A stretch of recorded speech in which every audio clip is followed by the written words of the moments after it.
Hollywood के साथ बॉलीवुड में भी हजारों हॉरर फिल्में बन चुकी हैं, जिनमें कुछ तो पूर्णतः काल्पनिक होती हैं, तो कुछ फिल्म का रियल लाइफ इवेंट से इंस्पायर्ड होने का दावा करते हैं। एनाबेला डॉल पर बनी फिल्म का भी हाल कुछ ऐसा ही है। इस फिल्म के प्रोड्यूसर ये दावा करते हैं कि यह फिल्म कोई काल्पनिक घटना पर आधारित नहीं है, बल्कि इसमें दिखाई गई डरावनी एनाबेला डॉल वाकई में इस दुनिया में एग्जिस्ट करती है।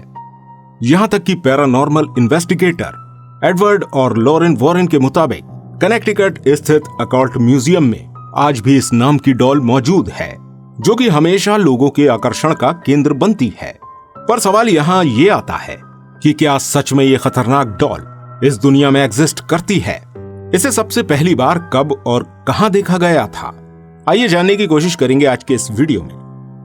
तो ये रियल कहानी शुरू होती है साल 1918 से, जब अमेरिकी राइटर जॉनी ने अपनी किताब रैगेडी एन में एनाबेला डॉल की सच्ची घटना का वर्णन किया। दरअसल हुआ यूं कि एक दिन जॉनी अपने घर के बाहर टहल रहे थे, तभी उनकी नजर घर के बैकयार्ड पर पड़ी, जहां उनको एक विचित्र डॉल देखने को मिली।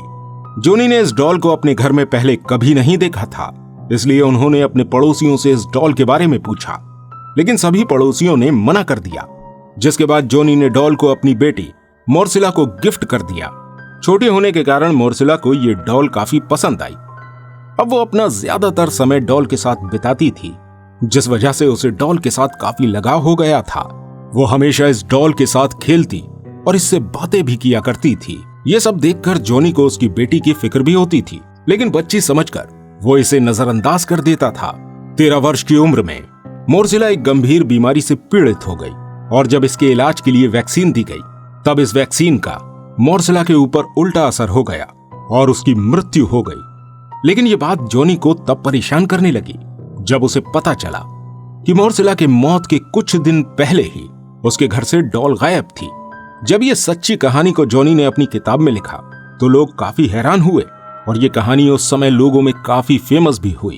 फिर कई दशकों तक इस डॉल के बारे में कुछ पता नहीं चला और लोग इस डॉल को भूल भी चुके थे। लेकिन फिर साल 1970 में इस डॉल ने वापसी की, और इस बार इसे होबस्टर नामक एक एंटीक शॉप में देखा गया, जहां से एक महिला ने इसे खरीदा, बिना इस बात का अंदाजा किए कि एक भूतिया डॉल थी। महिला ने इस डॉल को अपनी बेटी डोना को गिफ्ट कर दिया। हालांकि डोना इस डॉल को देखकर काफी हैरान हुई, क्योंकि इससे पहले उसकी मां ने कभी उसे डॉल गिफ्ट नहीं किया था, और न ही डोना छोटी बच्ची थी। लेकिन फिर भी डोना ने इसे अपने साथ रख लिया। डोना अपनी सहेलियों के साथ हॉस्टल में रहकर नर्सिंग की पढ़ाई कर रही थी। हालांकि डोना की सहेलियों को यह डॉल बिल्कुल भी पसंद नहीं आई थी। उनमें से एक सहेली लूना को यह डॉल शुरुआत से ही अजीब लगने लगी थी।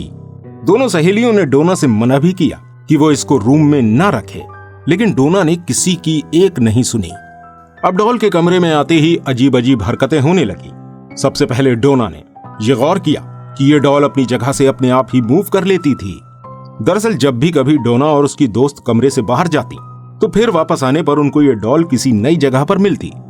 और जब उसने ये बात अपने दोस्त से बताई, तो उन्होंने इसे कमरे से निकाल देने के लिए कहा, लेकिन डोना ने इसकी एक न सुनी। यह सिलसिला कुछ दिनों तक चलता रहा। लेकिन ठीक 1 महीने बाद जब लूना अकेली रूम पर थी, तब डॉल ने उस पर जानलेवा हमला कर दिया, जिसकी वजह से लूना बेहोश हो गई। इत्तेफाक से दोनों सहेलियां घर वापस आ चुकी थी। लूना को बेहोशी की हालत में देखकर दोनों ने लूना को हॉस्पिटल में तुरंत एडमिट करवाया। लूना 2-3 दिनों के बाद जब होश में आई, तो उसने बताया उस पर हमला उसी डॉल ने किया। और ये बात सुनकर डोना का सर चकरा गया। वो तुरंत ही अपने हॉस्टल के पास वाले चर्च में गई और फादर हेगन को इस घटना के बारे में बताया। फादर हेगन ने डोना की बात सुनी और उसे अपने सीनियर फादर कुक के पास भेज दिया। फादर कुक ने बताया कि ये डॉल भूतिया है और इस पर एक बुरी आत्मा का साया है। अब चूंकि ये मामला उसके बस का नहीं था, इसलिए उन्होंने इसकी खबर paranormal activity expert Edward Warren और उसकी पत्नी लॉरेन वॉरेन को दे दी। वॉरेन कपल तुरंत डोना के यहाँ पहुंचे और डॉल की जांच पड़ताल शुरू कर दी, जिसके बाद उन्होंने डोना को बताया कि इस डॉल के अंदर बेहद शक्तिशाली आत्मा का वास है, पर अब यह आत्मा इस डॉल से निकलकर एक इंसानी शरीर में जाना चाहती है। इन्होंने बताया आत्मा ने अपने रहने के लिए तुम्हारे शरीर को चुना है, इसलिए जितना जल्दी हो सके इसे तुमसे दूर करना होगा। डोना ये सब सुनकर बहुत घबरा गई और उनको डॉल अपने साथ ले जाने के लिए हाँ बोल दिया।